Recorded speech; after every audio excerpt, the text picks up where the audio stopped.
सदृश गोपिन प्रेम प्रकट कलयुग ही दिखायो। निरअंकुश अति निडर रसिक यश रस न गायो। दुष्टन दोष विचारे मृत्यु को उद्यम कियो। बारन बांको भयो गरल अमृत ज्यों पियो। भक्त निशान बजाय के काहू ते नाही लजी। लोक लाज कुल श्रृंखला तज मीरा गिरधर भजी। श्री राधे राधे। भक्तों, दृष्टि सबकी अलग अलग होती है। देखने को तो नेत्र एक जैसे ही होते हैं सबके, किंतु उन नेत्रों से वो अलग अलग देखते हैं अपने भाव के अनुसार। कोई किसी को जल्दी से अच्छा नहीं स्वीकार करने को तैयार होता, कुछ न कुछ कमी बताते हैं। तात्पर्य ये रहता है कि मैं सबसे अच्छा हूँ। किंतु जो भगवान के भक्त होते हैं वो इतने गुणग्राही होते हैं कि वो महान गुणों को खोज लेते हैं और कुसंगी और भगवत विपरीत स्वभाव वाले महान लोगों में भी अवगुण खोज लिया करते हैं। कल आप मीरा जी के उस चरित्र की बात सुन रहे थे जिसमें महाराज आपको सुनाया गया था कि भोजराज को मीरा जी की कृपा से, प्रभु की कृपा से दर्शन प्राप्त हुआ और उसी मंगलमय झांकी को लिए हुए उन्होंने शरीर का त्याग किया। और जब मीरा जी ने अपनी चूड़ियां नहीं उतारी तो जो सांसारिक दृष्टि वाली थी उन लोगों ने मीरा जी के अंदर दोष देखना शुरू किया। मीरा जी की बुराई करने लगी, घृणा करने लगी। लेकिन संत समाज में मीरा जी का नाम और सुंदर और यशोज्वल हो गया। संत समाज में इतनी इज्जत मीरा जी की बढ़ गई कि मीरा जी का दर्शन करने के लिए बड़े बड़े संत लोग आने लगे। लोग पुष्कर तीर्थ जाते थे तो कहते थे भाई यहाँ से मेड़ता जाना जरूरी है, क्योंकि मेड़ता नहीं जाएंगे तो मीरा जी का दर्शन कैसे मिलेगा। इसलिए मीरा जी का दर्शन करने के लिए लोग मेड़ता आते थे। उनमें संत ही सबसे ज्यादा होते थे। और भोजराज जी महाराज का शरीर तो अब रहा नहीं, तो अब राणा सांगा जो पिताजी थे, महाराणा सांगा ने फिर कहा कि बेटा विक्रमादित्य तुम राज्य कार्य का भार संभालो। और महाराजा की इच्छा अनुसार चित्तौड़ की गद्दी पर संवत 1588 में विक्रमादित्य विराजमान हुए। संतों ने उनके विषय में कहा है कि वे बिल्कुल कलयुग के ही अवतार थे, जैसे दुर्योधन था। अविश्वासी थे, ओछे स्वभाव के थे। साधुओं ने उनके अंदर ऐसे देखे कि कोई संत उनको स्वीकार ही नहीं करता था, अर्थात धार्मिक स्वभाव नहीं था उनका, किसी की बात नहीं मानते थे। और राजा किसी की बात न माने तो सलाह किससे लेगा। राज्य का प्रबंधन कठिन हो गया। उनके खिदमतगारों के नाम पर 5000 पहलवान पाल रखे थे और कुटिल, मूर्ख और चाटुकार लोग ही उनके आसपास रहते थे। बड़े बड़े सामंत का अपमान, हंसी उड़ाने में महाराणा विक्रमादित्य को कोई संकोच नहीं था। अपना सम्मान बचाने के लिए वफादार, नेकनियत सामंत और कर्मचारी लोग अपने घर बैठ गए। उन्होंने कहा वहाँ जाएंगे तो हमारा सम्मान खत्म हो जाएगा, हमारी बेइज्जती हो जाएगी, इसलिए लोग अपने घरों में रहने लगे। राज दरबार में जाने वाले लोग जाना ही नहीं चाहते थे। वहाँ तो विक्रमादित्य के स्वभाव वाले ही लोग रहते थे, कुबुद्धि लोग, और उन्हीं लोगों को सब पद सौंप दिया, और जो अच्छे लोग थे उनको पद नहीं मिले। इस तरह से राज दरबार अब बहुत ही दूषित हो चुका था। राणा विक्रमादित्य ने एक दिन अपनी बड़ी बहन उदय कुमार बाई, सजन को उदा कहा जाता था, उनको बुला करके कहा, दीदी भाभी मारा को अर्ज करें कि नाचना गाना हो तो महलों में करने की कृपा करें, वहाँ मंदिर में चौड़े चौगान और साधु संतों की भीड़ में जाकर के अपनी कला न दिखाएं। ये रीत आपके पीहर में होगी। बहू बेटियों को बाबाओं के बीच में घाघरे फहराती हुई नाचती हूँ। यहाँ हमारे चित्तौड़ में अर्थात सिसोदियों के यहाँ नहीं है रीत। विक्रमादित्य ने कहा अपनी बहन से, उदा से, कि मैं कल उधर से निकला तो देखा आराम से नाच गा रही थी मीरा। पहले भाभी कहता था, फिर नाम ही लेकर बोलने लगा। विक्रमादित्य राजा हो गया था ना, उसने कहा मानो बरसने वाले सभी मर गए हैं, अब किसी का भय उसको नहीं है। विक्रमादित्य ने कहा, मैंने जब देखा संतों के बीच में उसको नाचते हुए तो मेरे तो एड़ी से चोटी तक जैसे जलन सी हो गई, इतना क्रोध आया। और उदा से कहा विक्रमादित्य ने कि तुम मीरा से बोल देना कि आज सह गया हूं, किंतु फिर कभी देखा तो मुझसे बुरा न होगा कोई। ये बात अच्छी तरह से समझा करके बोलना। और महाराज राणा विक्रमादित्य की बात, उदा जिसका नाम था उदय कुमार बाईसा, वो मीरा जी के पास आकर राणा जी की विक्रमादित्य की बात तो बताया ही, लेकिन अपनी ओर से थोड़ा और मिला दिया और अपनी ओर से नमक मिर्च मिला करके तब बातें बताई। और इस तरह से कहा कि दोबारा मीरा जी फिर नृत्य न करें, भजन न गाएं। लेकिन मीरा जी को कहाँ डर था, उन्होंने तो अनसुना कर दिया उनकी बातों को, और बड़े प्रेम से भजन गाने लगी प्रभु के सम्मुख। राम नाम की झांझ चला श्या, भव सागर तर जा साव माई, मीरा शरण सांवल गिरधर की, चरण कमल लपटा साहो माई। वो तो गा रहे हैं कि जो राम नाम की झांझ बजाता रहता है वो तर जाता है, भवसागर पार कर जाता है, प्रभु के धाम पहुंचता है। और जो ऐसा नहीं करता है, भगवत भजन कीर्तन नहीं करता, वो तो भटकता रहता है। मैं तो अपने प्रभु की चरण की आश्रिता हूं, मैं और किसी की बात नहीं सुनती। महाराज मीरा जी तो बस संतों को, अपने गुरु को और अपने भगवान को आदर देती थी, और अहंकारी राजा विक्रमादित्य की बात को उन्होंने कोई महत्व नहीं दिया, बल्कि उन्होंने कह दिया कि मैं तो जो भगवान की भक्ति में लगी हूं इससे पीछे नहीं जाऊंगी।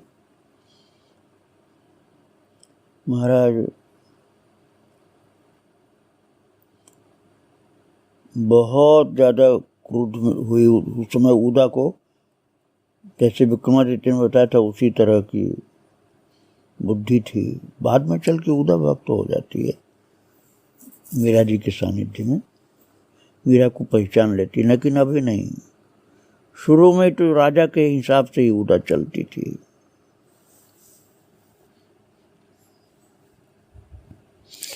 मीरा जी से जब कहा उदा ने कि तुम ये सब मत करो, मान जाओ, राजा की बात जैसी राजा ने कहा वैसा मानो। मीरा ने फिर तंबूरे पर उंगली फेरी और कहा, बरजी मैं काहू की नाही रहूं, अर्थात मैं किसी के बरजने पर नहीं रहूंगी, मैं अपने साधु हिसाब से चलूंगी।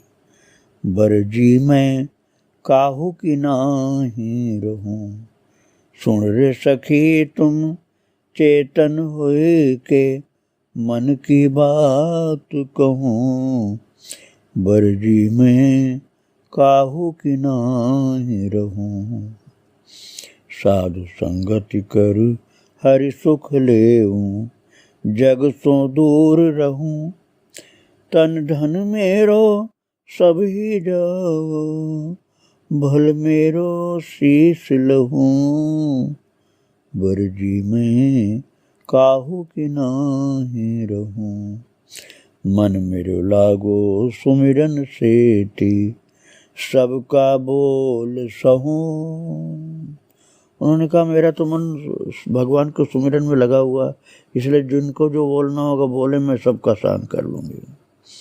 मन मेरो लागो सुमिरन सेती, सबका बोल सहूं, मीरा के प्रभु हरि अविनाशी, सतगुरु चरण गहूं, बरजी में काहू की नाही रहूं।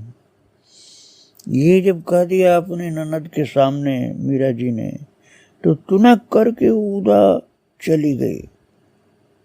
और राणा जी ने बहन को समझाया, जब बताया राणा को, विक्रमादित्य को, उदा ने कि वो किसी की बात नहीं सुनती, तुम्हारी भी नहीं सुनती। तो बहन उदा, जिनका वास्तविक नाम था उदय कुमार बाईसा, उदय कुंवर बाईसा, तो उनको राणा विक्रमादित्य ने कहा कि गिरधर गोपाल की मूर्ति ही क्यों न चुरा लेती, सब अनर्थों की जड़ वही है। और महाराज उदा ने गिरधर गोपाल की मूर्ति अर्थात ठाकुर जी को चुरा लिया। और महाराज जब ठाकुर जी का सिंहासन खाली देखा है मीरा ने, तो रो दी मीरा, आंखों से आंसू गिरने लगे, जैसे कलेजा बैठ सा गया, रोने लगी। और अब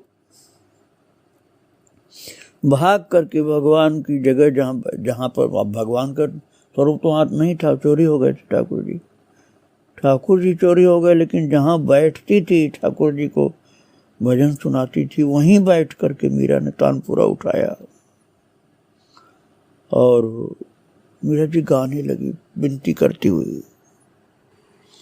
मीरा जी के नैनों से ऐसे आंसू की धार चली गई, उनके कपड़े भीग गए आंसुओं से, आंचल भीग गया। और उनकी सखी मिथुला ने उतावले स्वर में कहा, बाईसा हुकुम, बाईसा हुकुम, आप इतना रब मत रो। मीरा की आकुल दृष्टि मिथुला की ओर उठी। और महाराज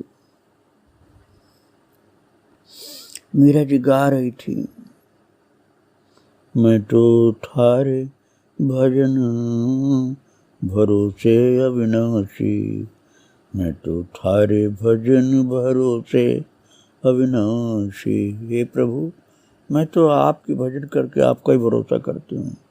तीरथ बरत तो कुछ नहीं कीनो, बन फिरे उदासी, जंतर मंतर कछु नहीं जानो, वेद पढ़े नहीं काशी। मीरा के प्रभु गिरधर नागर, भये चरण की दासी, मैं तो थारे भजन भरोसे अविनाशी।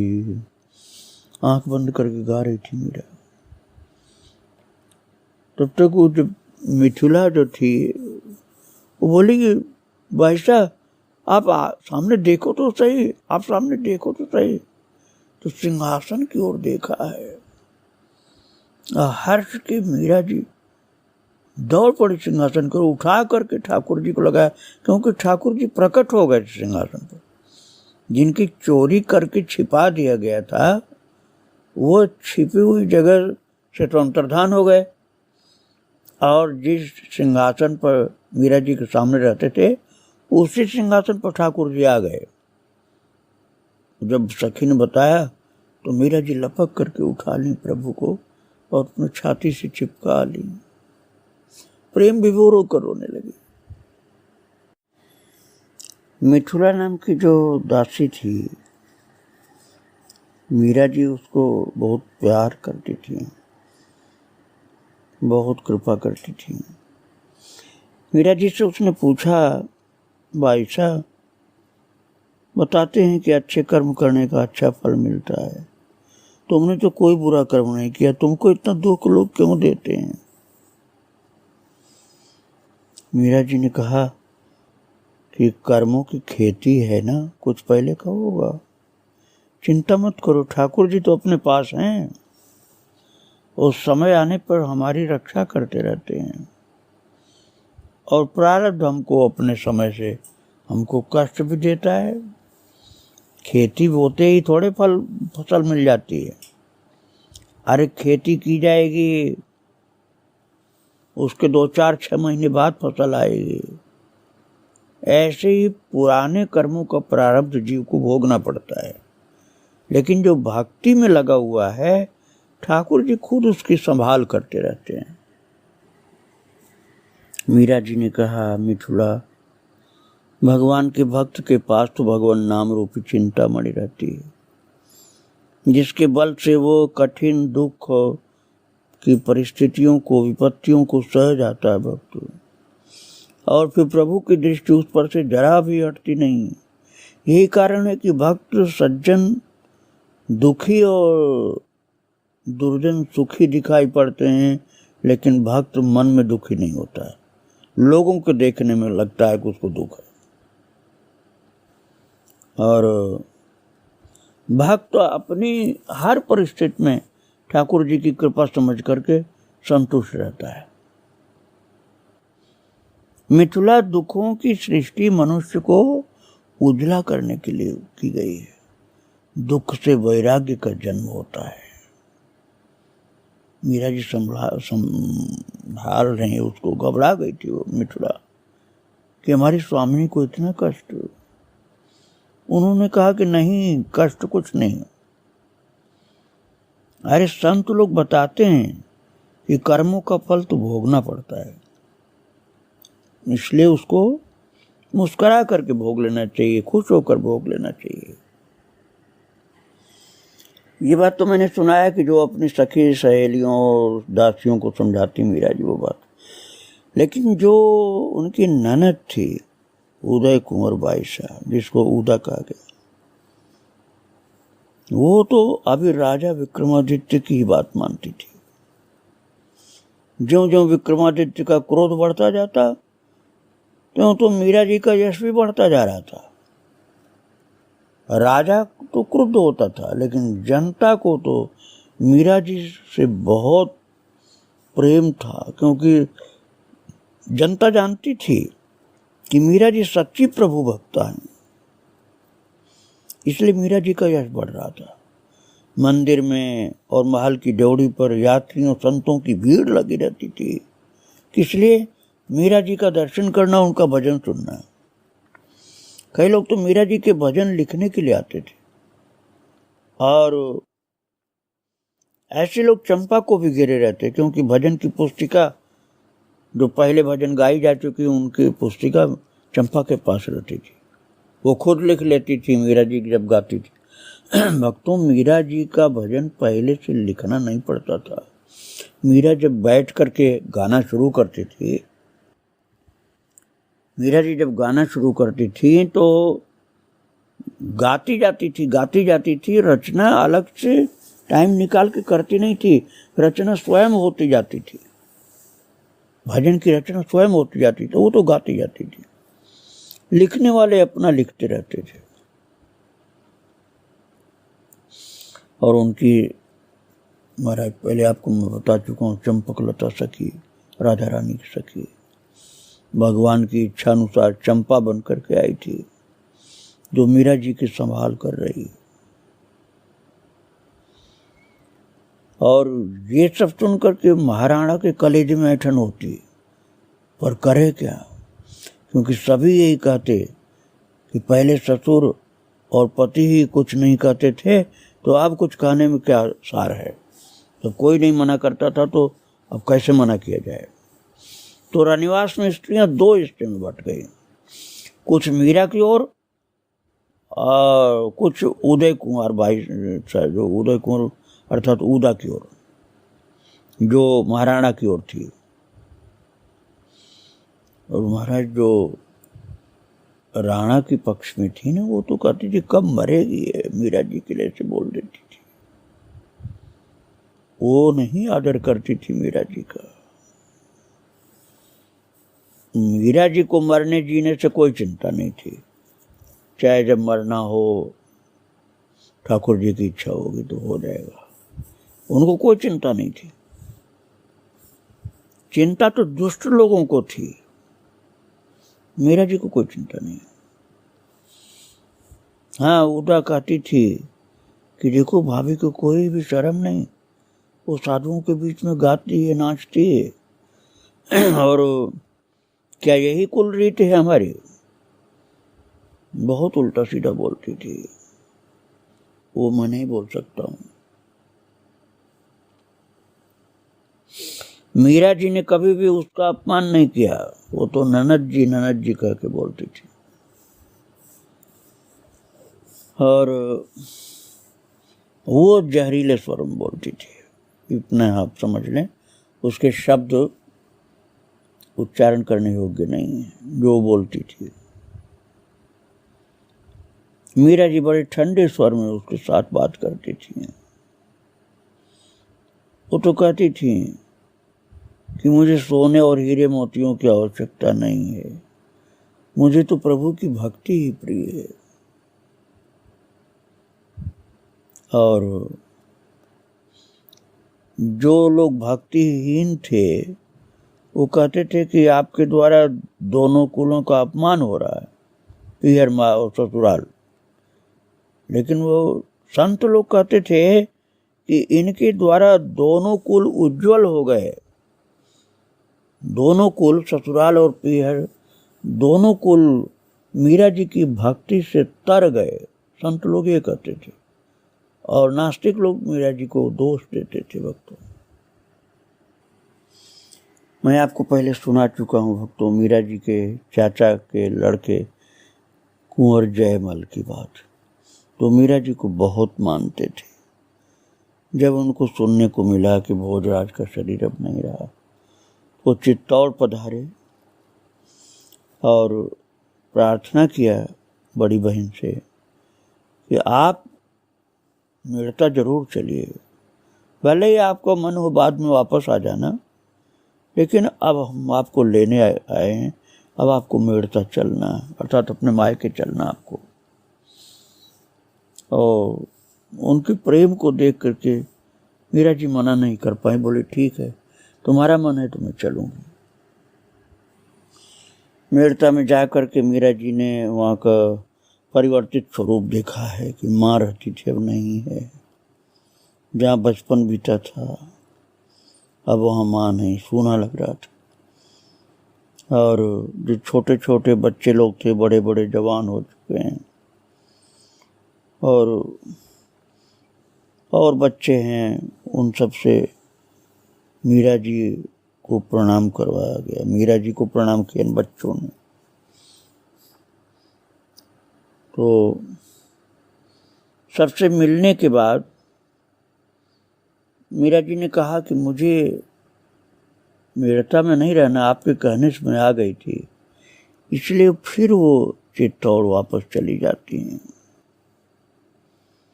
चित्तौड़ में साधु संतों की भीड़ लगने लग गई थी।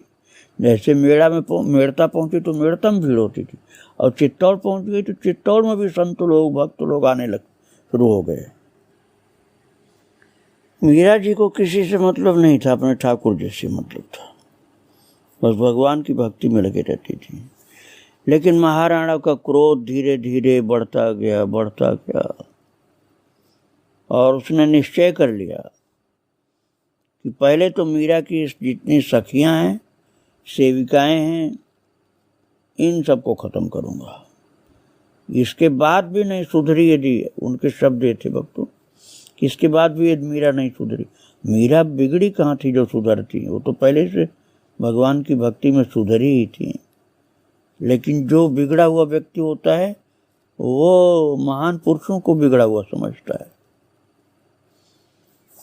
तो राणा का क्रोध इस प्रकार प्रकट हुआ कि सखियों, सहेलियों, दासियों को भी खत्म करके मीरा को भी खत्म करने का मन में सोचने लगा। षड्यंत्र शुरू कर दिया।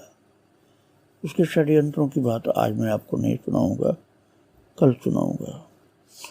मीरा जी को प्रणाम करके आज यहीं विराम दे रहा हूँ भक्तों। श्री राधे राधे, जय श्री राधे राधे।